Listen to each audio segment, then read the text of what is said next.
আমি হঠাৎই আসছি তোদের সারপ্রাইজ দেওয়ার জন্য। আচ্ছা, আমার দাদু ভাই বৌমা ওরা কোথায়? বড় বৌমা? আরে আম্মা কি কমো গো, আমার তো লজ্জাও করতেছে, কান্দন হইতেছে। আপনার বড় বউ কি করছে জানেন? ওই পশ্চিম পাড়ার এই যে আশিক আছে না, আশিকের লোক ওই যে এইটা কইরা পরে গেছে গা, বাইকে গেছে গা। আমরা পরে কি করছি জানেন? এই খবরটা আপনারা দেইনি। আপনি এত কষ্ট করেন, বাইরে থেকে কাজ কাম করেন, আপনারা যদি এটি হুনাই তাহলে তো আপনার মাথা নষ্ট হয়ে যাবো গা। এর লেগে আর কই না আম্মা, কি কম লজ্জা রাখো না। লাগতেছে।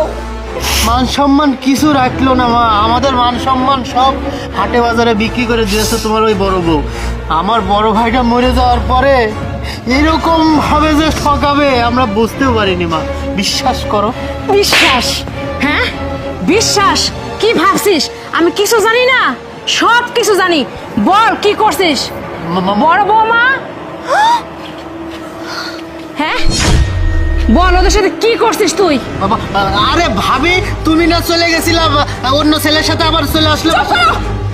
লজ্জা করে না? একটা বিধবা মায়ের গায়ে কলঙ্ক কালি ছিটাই দিছো। তোমার আমাকে লজ্জা করে না? তোমার ঘরে তো বউ আছে, তোমার ঘরে তো বোন আছে। কি একটা অসহায় নিরীহ স্বামীর মাথার উপর স্বামী না, সেরকম একটা মেয়ের গায়ে এত লজ্জা, এত কলঙ্কের দাগ দিতেছো।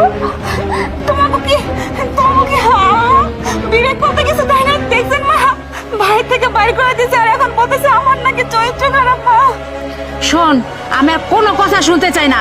এই মুহূর্তে আমার বাড়ি থেকে বের হয়ে যা। আর যা যা আমি পাঠাইছি না সব কিছু A to Z আমার কাছে জমা দিয়ে তারপর যাবি। তোদের মুখ আমি দেখতে চাই না।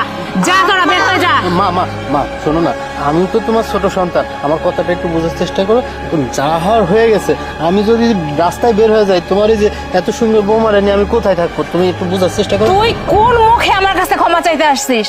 হ্যাঁ, তোর কোনো জায়গা নেই। একমাত্র যদি আমার বড় বৌমা তোদের ক্ষমা করে তাহলে তোরা ক্ষমা পাবি, তাছাড়া আমি তোদের দেখতে চাই না। ভাবি আম্মা, আমি একটা মায়া মানুষ করেছিলাম, এটারে বের করে দেন।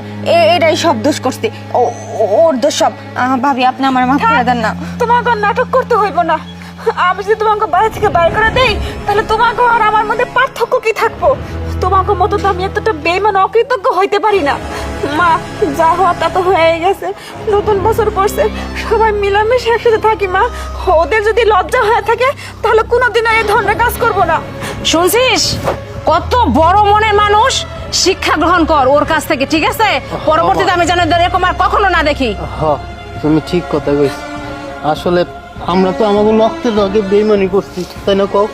আসলে ভাবি তোমার লগে আমরা কাজটা ঠিক করি নাই। আসলে মা ওই যে লোভ, টাকা পয়সার লোভে, আর এই যে তোমার